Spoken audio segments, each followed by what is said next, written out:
Good morning student. আজকে আমরা শুরু করছি মুক্ত শিক্ষা কেন্দ্র তেলিপুকুর পূর্ব বর্ধমান থেকে। আজকে আমরা ক্লাস নেব উচ্চ মাধ্যমিকের এনএমএসের নদী এবং তার কার্য। এখন নদী পড়তে গিয়ে আমরা প্রথমে যেটা জানবো যে নদী কাকে বলে। নদী হচ্ছে যখন কোনো জলধারা ভূমির সমান্তরালে একটা নির্দিষ্ট খাত বরাবর মাধ্যাকর্ষণ শক্তির প্রভাবে প্রবাহিত হয়, তখন তাকে নদী বলে।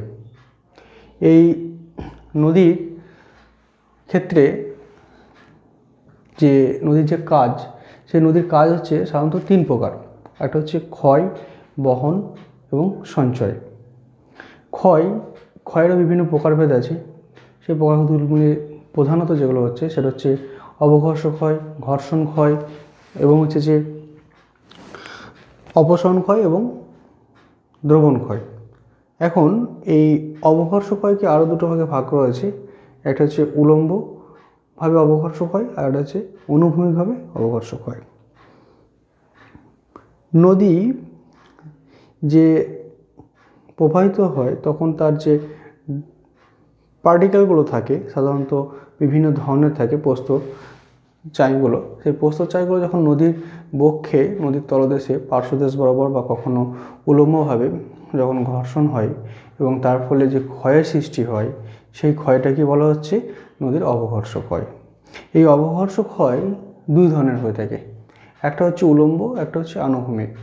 আনুভূমিকভাবে যে ক্ষয় হয় তাকে বলা হচ্ছে পার্শ্বক্ষয়ও বলা হয়, যেহেতু এটা পার্শ্বদেশের তল বরাবর হয়ে থাকে। সেই জন্য বিভিন্ন ধরনের নদী বহন করার সময় বোল্ডার, কেলে, বিভিন্ন ধরনের নুড়ি, কাঁকড় ইত্যাদি এর সঙ্গে অবঘর্ষ প্রক্রিয়ায় ঘর্ষণ করে বলে একে অবঘর্ষ ক্ষয় বলা হয়। এরপর যেটা আসবো সেটা হচ্ছে ঘর্ষণ ক্ষয়। ঘর্ষণ ক্ষয়টা কী হয়, এই যে নদীগর্ভে বা নদী খাতে যে শিলাখণ্ডগুলো প্রবাহিত হয়, বয়ে যায়, বড় ছোট মাঝারি বিভিন্ন ধরনের, তো সেই শিলাখণ্ডগুলো কী করে না একে অন্যের সঙ্গে ঠোকাঠুকি অর্থাৎ সংঘর্ষের সৃষ্টি হয়, ঘর্ষণের সৃষ্টি হয়। একে অন্য যখন যাচ্ছে প্রবাহিত হওয়ার সময় একে অন্যের সঙ্গে ঠোকাঠুকি বা ঘর্ষণের ফলে সেখানে যে ক্ষয়টা হচ্ছে সেই ক্ষয়টাকে আমরা বলবো ঘর্ষণ ক্ষয়। আর এটা হচ্ছে দ্রবণ ক্ষয়। দ্রবণ ক্ষয় কি না, আমরা দেখেছি সাধারণত চুনাপাতাযুক্ত অঞ্চলে যেখানে কি হয় না জলের প্রভাবে দ্রবণ প্রক্রিয়া অনেক ক্ষয় হয়ে থাকে। যখন তার উপরে জল পড়ে সেই জলে কী হয় না সেটা দ্রবীভূত হয় এবং ধীরে ধীরে সেটা ক্ষয় করতে থাকে। এটা আমরা বলছি দ্রবণ ক্ষয় বা সলিউশন। আর এটা হচ্ছে জলপ্রবাহ ক্ষয়। এক্ষেত্রে কি হয় না, যখন জল প্রবাহিত হয় তখন কি হয় না নদী পাড়ের বিভিন্ন, বিশেষ করে যেগুলো নরম শিলা আছে সেই সমস্ত শিলাগুলোকে কি হয় না ওই জলের প্রবাহের ফলে ধাক্কা খায় এবং নদীর পাড়ে বা নদীর তটদেশ অঞ্চলে সেখানে ধাক্কা খেয়ে যে শিলাখণ্ডগুলো এসে ভেঙে পড়ে এবং এর ফলে যে ক্ষয় হচ্ছে সেই ক্ষয়টাকে আমরা বলবো জলপ্রবাহের ক্ষয়। অর্থাৎ জলপ্রবাহের ফলে নদীর যে ক্ষয় হচ্ছে সেটা কি বলছি জলপ্রবাহ ক্ষয়। এই হচ্ছে টোটাল 4 ধরনের নদী ক্ষয়। এরপর যেটা আমরা আসবো সেটা হচ্ছে নদীর বহন। নদীর বহনটা হচ্ছে 4 ধরনের।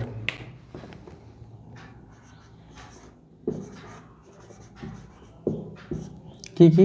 এক হচ্ছে আকর্ষণ প্রক্রিয়ায় বহন, লম্ফদান প্রক্রিয়ায় বহন, আকর্ষণ, লম্ফদান, ভাসমান এবং দ্রবণ।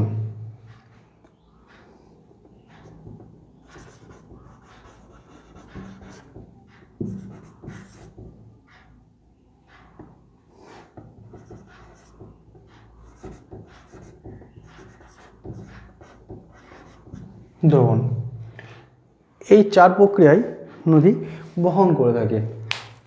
আকর্ষণ প্রক্রিয়া কি?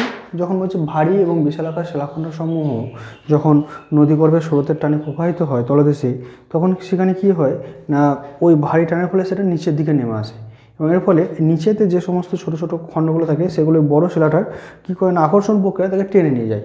হ্যাঁ, সেই ছোটোখাটো শিলাগুলোকেও যেন বড় শিলার গায়ে আকর্ষণ প্রক্রিয়ায় চলে যাচ্ছে। এই যেভাবে যে ক্ষয়টা হচ্ছে, এই পদ্ধতিতে নদীর যে বাহিত হয়, বহন হয়, সেই বহনটাকে বলা হচ্ছে আকর্ষণজনিত বহন। অর্থাৎ একটা বড় শিলাখণ্ড সে যখন ভেসে থাকতে পারে না, মানে নদীর তলদেশে নেমে আসে, তখন তার সংস্পর্শে ছোটোখাটো যে শিলাখণ্ডগুলো রয়েছে সেগুলো তার সঙ্গে বাহিত হয়ে যায়।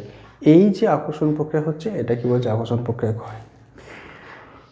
লম্বদান প্রক্রিয়া ক্ষয় কী হয় না, নদীর তলদেশে যে সমস্ত শিলাখণ্ডগুলো থাকে, বিশেষ করে ছোটোখাটো যে প্রস্তরখণ্ডগুলো থাকে, সেগুলো কি হয় না একে অন্যের সঙ্গে ঠোকাঠুকি করে লম্বভাবে উলম্বভাবে কখনো লম্ফন প্রক্রিয়ায় বা লাফিয়ে লাফিয়ে তারা ক্রমাগত নদীর জলস্রোতের মধ্যে দিয়ে প্রবাহিত হচ্ছে। এই প্রক্রিয়ায় যে নদীর যে বহন হচ্ছে, সেই বহনটাকে আমরা বলছি লম্ফদান প্রক্রিয়া। আর এটা হচ্ছে ভাসমান প্রক্রিয়া, সেটা তো জানি, বিভিন্ন সূক্ষ্ম বালি, খোলা, খনি, যেগুলো বিভিন্ন ধরনের শিলার ওপর ডিপেন্ড করে যে সেই শিলাটা হালকা হবে না ভারী হবে। হালকা হলে সেটা বড় হতে পারে, ভারী হলে ক্ষুদ্র হতে পারে। সেই ধরনের যে শিলাখণ্ডগুলো থাকে, যেগুলো জলের প্রবাহের সঙ্গে সঙ্গে সেগুলো ভাসতে ভাসতে বহন হয়ে থাকে। আরেকটা যেটা হচ্ছে, সেটা হচ্ছে দ্রবণ প্রক্রিয়া ক্ষয়। এই দ্রবণ প্রক্রিয়া কী হয় না, বিভিন্ন বিশেষ করে নদীর জলের সাথে বিভিন্ন দ্রবণীয় শিলা থাকে, বিশেষ করে ক্যালসিয়াম কার্বনেট জাতীয় যে সমস্ত শিলাগুলো রয়েছে চুনাপাতাযুক্ত, সেগুলো কী করে না নদীকে বয়ে নিয়ে যায়। নদীর জলস্রোতের সঙ্গে সঙ্গে সেগুলো বিয়োজিত হয় এবং দ্রবীভূত হয়ে সেগুলো প্রবাহিত হয়। এই প্রক্রিয়া হচ্ছে দ্রবণ প্রক্রিয়া ক্ষয়। আরেকটা যেটা হচ্ছে, সেটা হচ্ছে সঞ্চয়।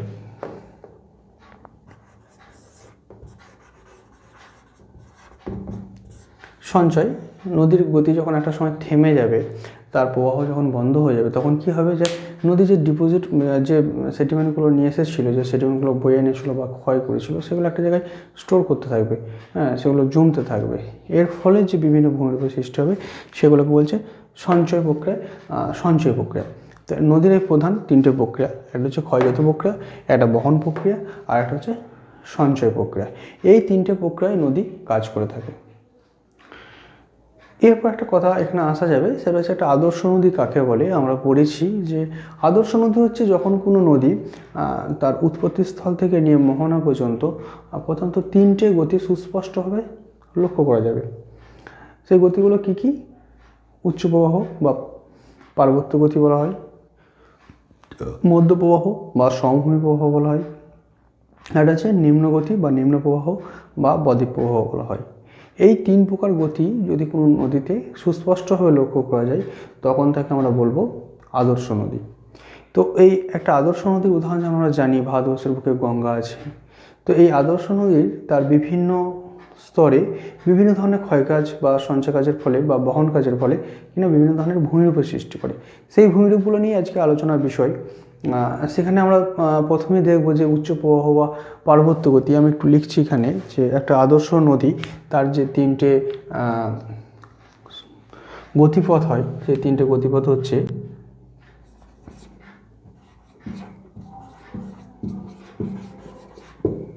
উচ্চগতি বা এটাকে বলছি পার্বত্য প্রবাহ,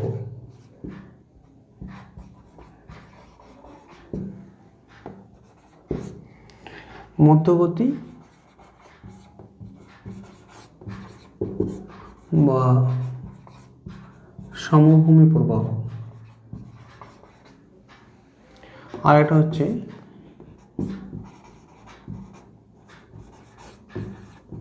নিম্নগতি বা বদ্বীপ প্রবাহ।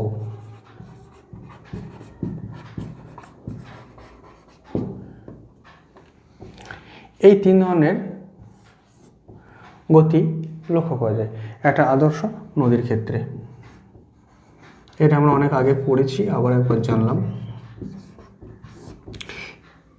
এই যে তিনটে গতি, এই যে ভূমির যে নদীর যে ক্ষয় কাজ, বহন কাজ, এর ফলে যে সমস্ত সেডিমেন্টগুলো জমা হয় নদীর বক্ষে বা নদীর তলদেশে বলতে পারি, সেই সমস্তগুলো নদী বিভিন্ন গতিপথে এসে স্টোর করে, জমা করে, এবং তার ফলে বিভিন্ন ধরনের ল্যান্ডফর্ম সৃষ্টি হয়। কখনো ক্ষয়ের ফলেও হতে পারে, কখনো জমার ফলেও হতে পারে। তো সেই গতিগুলো কোথায় কী হয়, উচ্চ গতিতে কী হয়, মধ্য গতিতে কী হয়, এবং নিম্নগতি বা বদ্বীপ প্রবাহ কী কী হয়, সেই নিয়ে আমরা আলোচনা করব। এরপর আমরা চলে আসছি নদী উচ্চগতি বা পার্বত্য প্রবাহে কী কী ভূমিরূপ সৃষ্টি করে।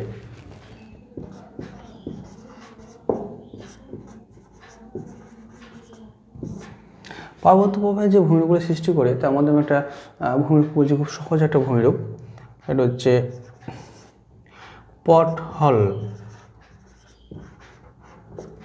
বা মন্থকূপও বলা হয় একে, পটহল বা মন্থকূপ।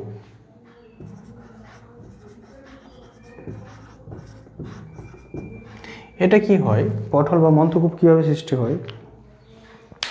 সাধারণত যখন পার্বত্য প্রবাহে নদী প্রবাহিত হয় নদী গর্ভে, তখন কোনো বড় ধরনের শিলাখণ্ড যখন নদীগর্ভে পড়ে এবং নদীগর্ভের তলদেশে কি না সেটা পাক খেয়ে ক্ষয় করতে করতে একটা বড় ধরনের গর্তের আকারে হাঁড়ির মতো সৃষ্টি হয়, যেটাকে বলছে। সেই যে প্রক্রিয়ায় সৃষ্টি হচ্ছে, সেই যে ভূমিরূপটা সৃষ্টি হলো, সেটাকে বলছে পটহল বা মন্থকূপ বলা হচ্ছে। পটহল শব্দ অর্থ হচ্ছে হাঁড়ির ন্যায় সদৃশ্য ভূমিরূপ। নদীগর্ভে যখন বড় সরার ন্যায় হাঁড়ির ন্যায় শিলাখণ্ডের প্রভাবে যখন ভূমিরূপ সৃষ্টি হবে, তখন তাকে বলবো পটহল বা মন্থকূপ। এরপর যেটা পড়বো সেটা হচ্ছে গৃখাত এবং ক্যানিয়ন, যেটা একটা ইম্পর্টেন্ট একটা ভূমিরূপ নদীর পার্বত্য প্রবাহে। কী বলছি একসঙ্গে লিখছি আমি, এটা গৃখাত এবং ক্যানিয়ন। এই গৃখাত আর ক্যানিয়নের মধ্যে পার্থক্য পরীক্ষা অনেক সময় আসে, আমরা 2 নম্বরে বা 3 নম্বরে দেখতে পাই। গৃখাত কাকে বলে না, গৃখাত এবং ক্যানিয়ন প্রসেসটা প্রায় একই, কিন্তু মানে জলবায়ুগত পার্থক্য আছে এদের মধ্যে। গৃখাত কাকে বলে না, গৃখাত হচ্ছে সাধারণত আর্দ্র জলবায়ু অঞ্চলে, যেখানে জলবায়ু হচ্ছে বৃষ্টিপাতযুক্ত। সেখানে কি হয় না, নদীর উলম্ব ক্ষয় হয়। সেই উলম্ব ক্ষয়ের সময় নদীর শেপটা, যে নদী খাত বরাবর যে উলম্ব ক্ষয় হচ্ছে, সেই শেপটা যখন ভি আকৃতির হয়, ভি শেপড, তখন তাকে আমরা বলবো গৃখাত। এটা সাধারণত আর্দ্র জলবায়ু অঞ্চলে হয়ে থাকে, ঠিক আছে। আর একই রকমভাবে যখন শুষ্ক জলবায়ু অঞ্চলে ক্ষয় হয়, তখন নদীর পাড়টা তো কম ক্ষয় হবে, কারণ শুষ্ক, বৃষ্টিপাত হলে পরে পাড়গুলো বেশি ক্ষয় হয়, তখন ভি শেপ হয়। কিন্তু যখন নদীর পাড় ক্ষয় কম হবে এবং নিম্ন ক্ষয়টা বেশি হবে, তখন কি হবে, যেহেতু শুষ্ক জলবায়ু অঞ্চল, তো সেই ক্ষেত্রে নদীর শেপটা, এই ক্যানিয়নের শেপটা আই শেপ হয়ে যায়। এই আই শেপ হওয়ার জন্য একে বলছি ক্যানিয়ন। এটা শুষ্ক জলবায়ুযুক্ত অঞ্চলে হয়, শুষ্ক গৃখাতও বলা হয়। তো এই ভি শেপ এবং আই শেপ ভ্যালি বলা হয় এদেরকে আবার, ঠিক আছে। তো গ্র্যান্ড ক্যানিয়ন আমরা জানি পৃথিবীর একটা বিখ্যাত ক্যানিয়ন, সুদীর্ঘ ক্যানিয়ন। এটা হচ্ছে গৃখাত এবং ক্যানিয়ন গেল। এরপর কি আছে না, আমরা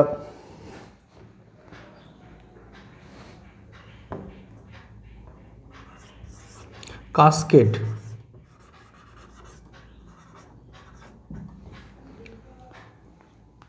কাসকেড আমরা জানি যে জলপ্রপাত, কাসকেড এগুলো সব পাশাপাশি, আমি পাশাপাশি লিখছি, জলপ্রপাতটাও লিখছি, এখানে উল্লেখ করছি।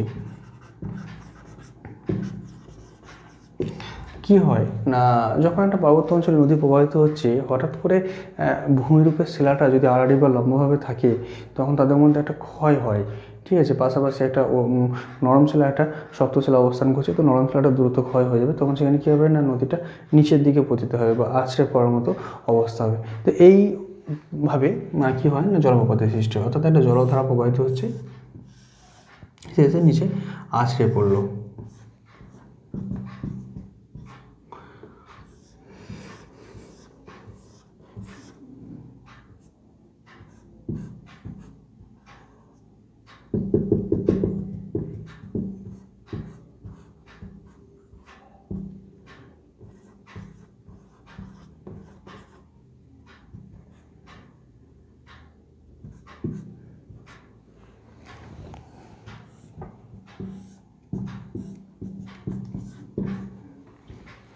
এটা কেমন হচ্ছে জলপ্রপাত। এই হচ্ছে সাধারণত পার্বত্য প্রবাহের ভূমিরূপ। এছাড়াও আরও কিছু ভূমিরূপ আছে, যেমন হচ্ছে প্লাঞ্চ পুল আছে, প্লাঞ্চ পুল পটহল অনেকটা পাশাপাশি। এছাড়া হচ্ছে কাসকেড হলো, জলপ্রপাত হলো, ক্যাটারাক্ট আছে, ঠিক আছে। এই হচ্ছে পার্বত্য অঞ্চলের প্রধান প্রধান ভূমিরূপ। এগুলো পার্বত্য অঞ্চলে সাধারণত সবগুলোই আমরা দেখছি যে ক্ষয়ের ফলে হচ্ছে। তাই নদীর যে কাজ বলছিলাম, ক্ষয়, বহন এবং সঞ্চয়, তাহলে সর্বাধিক বেশি পরিমাণে কাজ নদী যেটা করে থাকে পার্বত্য অঞ্চলে, সেটা হচ্ছে ক্ষয়। সেটা আমরা ভূমিরূপ বলে দেখি বুঝতে পারলাম, কারণ প্রতিটা ভূমিরূপই ক্ষয়ের ফলে সৃষ্টি হচ্ছে। আর পার্বত্য অঞ্চলের নদী কী হয়, যেহেতু পার্বত্য অঞ্চলে সাধারণত শক্ত শিলা দ্বারা গঠিত অঞ্চলের উপর দিয়ে প্রবাহিত হয় জলধারাটা, সেই জন্য এখানে কি হয় না জলের ফ্লোটা বা গতিটা অনেক বেশি থাকে। এর ফলে কি হয় না নদী সবসময় ক্ষয় করতে করতে যায়। কেন হচ্ছে না, সে এবড়ো খেবড়ো অঞ্চলের উপর দিয়ে যাচ্ছে, একটা ঢেউ খেলানো বন্ধুর ভূমিরূপের উপর দিয়ে যাচ্ছে, তখন সেখানে নদীর জলস্রোতও বেশি হয়। হ্যাঁ, সেখানে বিভিন্ন ধরনের ভূমিরূপ সৃষ্টি হওয়ার সঙ্গে সঙ্গে নদীর ক্ষয়টা বেশি করে থাকে, যার ফলে এখানে যে ভূমিরূপগুলো সৃষ্টি হলো সবই মোটামুটি ক্ষয়ের ফলে সৃষ্ট ভূমিরূপ। এরপর আমরা যেটা পড়বো সেটা হচ্ছে মধ্যবর্তী বা সমভূমি অঞ্চলের সৃষ্ট ভূমিরূপ।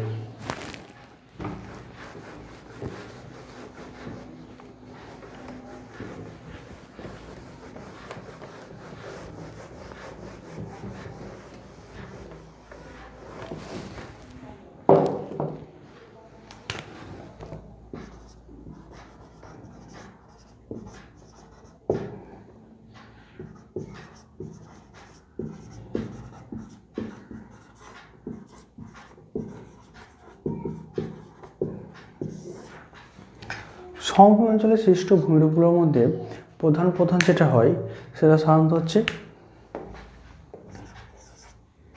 মিয়েন্ডার।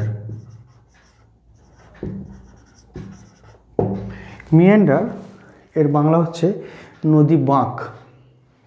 নদী বাঁক কি না, আমরা দেখেছি যে পার্বত্য অঞ্চলে নদীটা যখন প্রবাহিত হচ্ছিল সে যখন যাচ্ছে তখন কিন্তু নদীর প্রবাহ অনেক সরু ছিল, গতিটা বেশি ছিল, কিন্তু নদীর যে বক্ষটা বা নদীর তলদেশ সেটা সরু ছিল, সংকীর্ণ ছিল। কিন্তু যখনই সেটা সমভূমি প্রবাহে এসে প্রবেশ করলো তখন নরম শিলার প্রভাবে তার ফ্লোটা কমে গেল এবং নদীর যে খাত বা নদী বক্ষ যেটাকে বলছি সেটা অনেকটা বেড়ে গেল। এর ফলে কী হচ্ছে, যেহেতু সমভূমি প্রবাহে বন্ধুর ভূমিরতা কম, সেই জন্য কী হচ্ছে না নদী যখন প্রবাহিত হচ্ছে তখন সে অনেক কষ্টে প্রবাহিত হচ্ছে। জলের যে ফ্লোটা সেটা খুব সহজে প্রবাহিত হতে পারছে না। বিভিন্ন শিলার যে গতি, শিলাকে ক্ষয় করার যে প্রবণতা সেটা কমে যাচ্ছে, কারণ নদীর গতি কমে যাচ্ছে। যার ফলে কী হচ্ছে না নদী যখন প্রবাহিত হচ্ছে তখন বিভিন্ন বাঁকে প্রবাহিত হচ্ছে। এটা একটা নদী প্রবাহিত হচ্ছে, এটা দেখা যাচ্ছে এই যে নদী বাঁক। এই বাঁকগুলোকে আমরা বলছি মেন্ডার বা নদী বাঁক। মেন্ডার বা নদী বাঁক।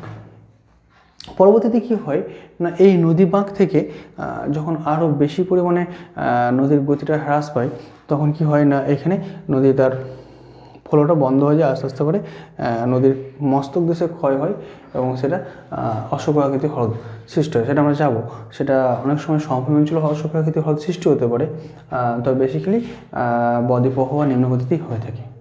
ঠিক আছে, এরপর যেটা আমরা করবো সেটা হচ্ছে পলল পাখা বা পলল শঙ্কু বা অ্যালুভিয়াল কোন, অ্যালুভিয়াল ফ্যান যাই বলি না কেন।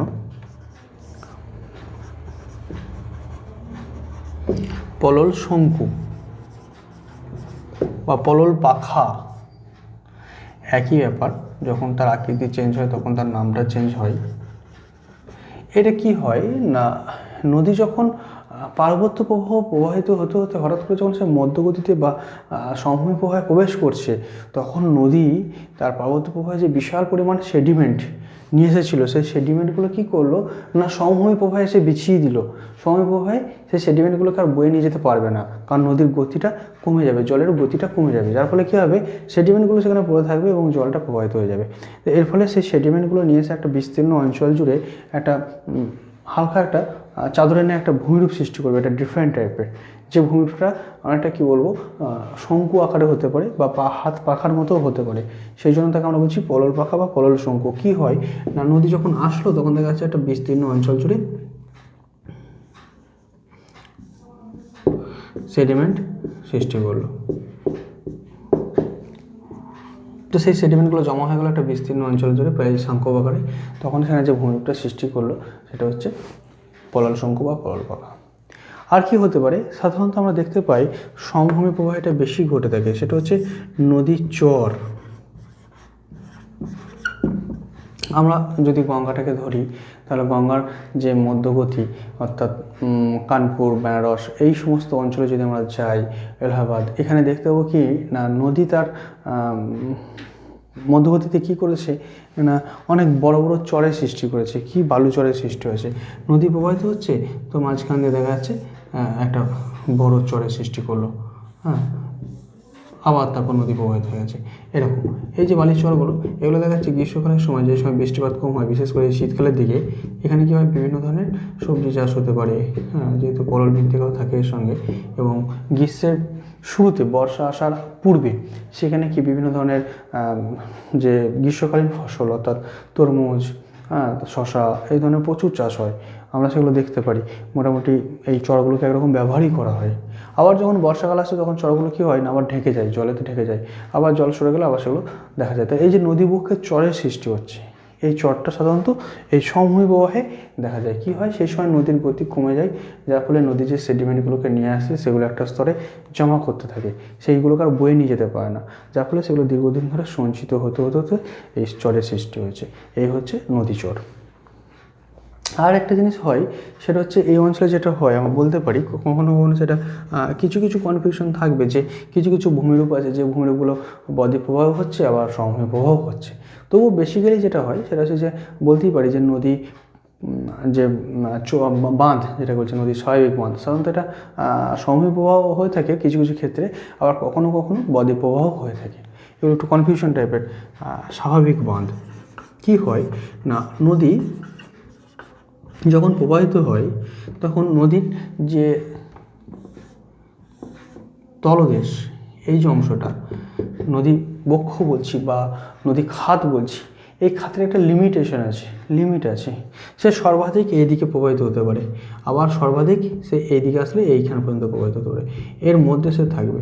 তখন কী করে না, নদীর বক্ষে যে সমস্ত সেডিমেন্টগুলো নিয়ে এসছে সেগুলো দুই পারে জমা করে, তখন দুই পারে কী হয় না এরকম করে একটা স্বাভাবিক বাঁধের সৃষ্টি হয়। এই যে স্বাভাবিক বাঁধ কখনো সে অতিক্রম করবে না।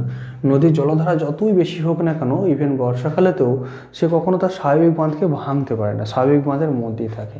স্বাভাবিক বাঁধ যদি কখনো ভেঙে যায় কোনো নদীর ক্ষেত্রে, তাহলে সেটা একটা বড় ধরনের একটা অশনি সংকেত, বড় ধরনের একটা ক্ষতিগ্রস্ত বা বিপজ্জনক, বিপদসীমার চূড়ান্ত জায়গায় পৌঁছে যাবে। সেই অঞ্চলটা প্লাবিত তো হবেই, এমনিতেও প্লাবিত হবে, তো নদীর স্বাভাবিক বাঁধ ভেঙে যাওয়া মানে অনেক বড় ধরনের প্লাবন হবে সেখানে। তো সেই জন্য সাধারণত নদীর মানে স্বাভাবিক বাঁধ অতিক্রম করতে পারে না। তো কোনো কোনো ক্ষেত্রে তো অতিক্রম করে, যেখানে নদীর সক্রিয় কাজ চলছে এখনও, সেখানে তো অ্যাক্টিভ, সেখানে তো নদীর স্বাভাবিক বাঁধ তৈরি হয় আবার ভেঙে যায়। কিন্তু যেগুলো পরিণত, যেখানে হয়ে গেছে ম্যাচিওর, সেখানে সাধারণত স্বাভাবিক বাঁধ অতিক্রম করতে পারে না।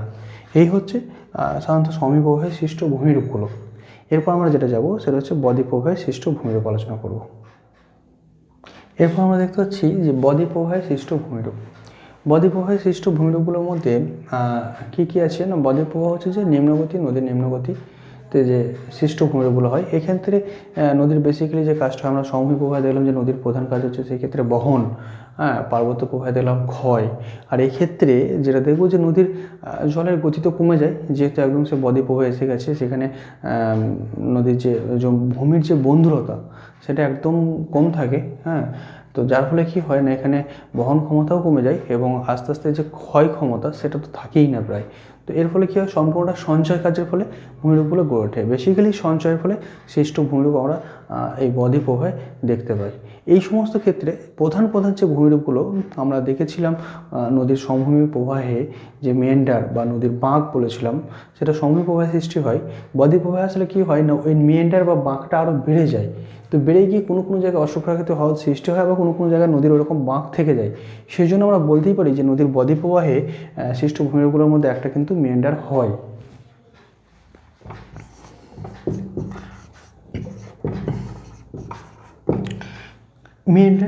এই মেন্ডার কীভাবে হয় সেটা আমি বলেছি, যে নদী যখন গতি কমে যায় তখন তার ফ্লোটা কমে যাওয়ার ফলে কী হয় না, নদী অনেক এনার্জি ক্ষয় হয় ওখানে বহন করতে, তখন তার গতিটা এমনি এঁকে বেঁকে প্রবাহিত হয়, নদী তখন আর স্বাভাবিক অবস্থায় যেতে পারে না। এই এঁকে বেঁকে যে যাচ্ছে এইটাই হচ্ছে নদীর মেন্ডারিং। এবার দেখা যাচ্ছে যে সব মেন্ডার কিন্তু জলপ্রপাত হতে পারে না, সব মেন্ডার অশ্বপ্রাকৃতিক হ্রদ হতে পারে না, কিছু কিছু হয়, কিছু কিছু যেগুলো হয় না সেগুলো তো থেকেই যায়, সেগুলো তো নদীর বদ্বীপ প্রবাহে হয়। তাহলে আমরা বলতেই পারি যে নদীর বদ্বীপ প্রবাহে মেন্ডার সৃষ্টি হয়। দ্বিতীয়ত যেটা হবে মেন্ডার থেকেই, সেটা হচ্ছে অশ্বপ্রাকৃতিক হ্রদ। অশ্বপ্রাকৃতিক হ্রদ বা অক্সবো লেক আমরা দেখেছি এক্ষেত্রে কী হচ্ছে, নদীর যে প্রবাহ, এঁকে বেঁকে যে প্রবাহ হচ্ছে, সে এঁকে বেঁকে প্রবাহের ফলে কী হচ্ছে, একটা সময় নদীর, সাপোজ নদী প্রবাহিত হচ্ছে, তো দ্বিতীয়ত দেখা যাচ্ছে যে নদীর প্রবাহ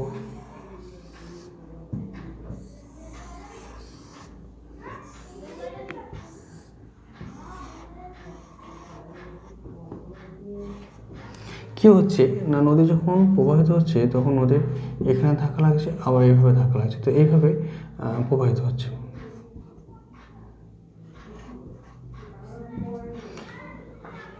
একটা সময় কী হয়, নদীর এখানকার গতিটা অনেকটা কমে যায়, এই অংশের গতি কমে যাওয়ার ফলে নদীর ফ্লোটা মস্তকমুখী হয়। এর ফলে কী হয়, মস্তকমুখী ক্ষয় ক্রমশ বাড়তে থাকে। যদি সেটা নর্মচলা পেয়ে যায় তখন মস্তকমুখী ক্ষয়টা আরও বেড়ে যায়। এর ফলে তখন কী হয়, নদী আর বাঁক নিয়ে প্রবাহিত হতে পারে না, কারণ অনেক ইজিলি নদীটা সোজা প্রবাহিত হতে পারবে। তখন কী হয়, সেই সোজা ক্ষয় করতে করতে প্রবাহিত হয়ে গিয়ে এই অংশে নদীটার প্রভাবের সোজা হয়ে যায়। যখন সোজা হয়ে যায় তখন এই অংশটা পড়ে থাকে। এইটা যদি আমরা স্যাটেলাইট ইমেজিন করি তাহলে সেখানে দেখতে পাবো স্যাটেলাইট ইমেজিনে যেটা অনেকটা ঘোড়ার খুঁড়ের মতো, সেই জন্য এটাকে বলছি অক্ষোভ্য লেক। এই হচ্ছে অশ্বক্ষাকৃতি হ্রদ। তো এটা কী করে সৃষ্টি হয়, পরীক্ষার সময় আসে 2 নম্বর দেয়, আর অনেক সময় দেয় যে ভূমিরূপ সৃষ্টিগুলোর মধ্যে কী কী আলোচনা করবো, তার মধ্যে এটা থাকে, লিখতে হবে। এরপর কী হতে পারে না, বিনুনি আকৃতির নদী, অর্থাৎ নদীর যে আকার সেটা অনেক সময়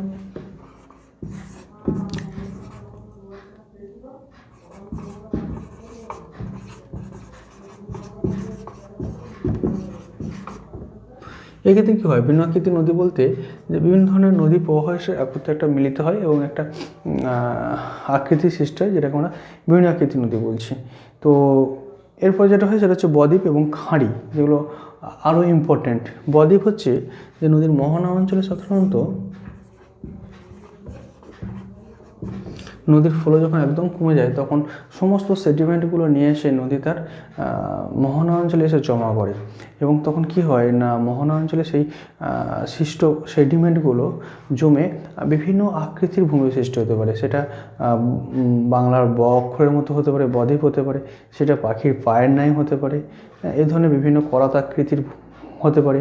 হ্যাঁ, তো বিভিন্ন ধরনের বদ্বীপ হতে পারে। তো যাই হোক, এক কথায় বদ্বীপ সৃষ্টি হয়। আর কি হয় না, খাঁড়ি সৃষ্টি হয়। অনেক সময় কী করে, যদি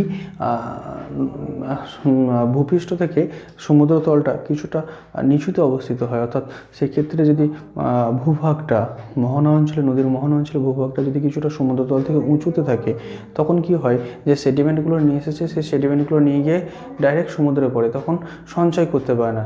অতিরিক্ত ডিফারেন্স থাকার জন্য নদীর পাড়ের সঙ্গে সমুদ্রের তলের সেই ডিফারেন্সের জন্য কি হয়, সেই সেডিমেন্টগুলো সেই অঞ্চলে যখন পড়ে সেই অঞ্চলে তখন খাড়ি সৃষ্টি হয়, সেটা টেনে বয়ে নিয়ে চলে যায় এবং সেই অঞ্চলটা একটা বড় গর্তের খাড়ির ন্যায় সৃষ্টি হয়। এটা কি বলছে, খাড়ি।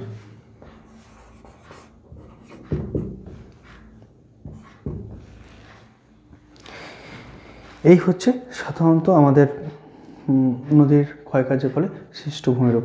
তা বেসিক্যালি আমরা দেখতে পেলাম যে নদীর বদ্বীপ প্রবাহ বা নিম্নগতিতে যেটা হচ্ছে সেটা সবটা হচ্ছে সঞ্চয়ের ফলে এখানে যে ভূমিরূপটা সৃষ্টি হচ্ছে সেটা হচ্ছে এটা।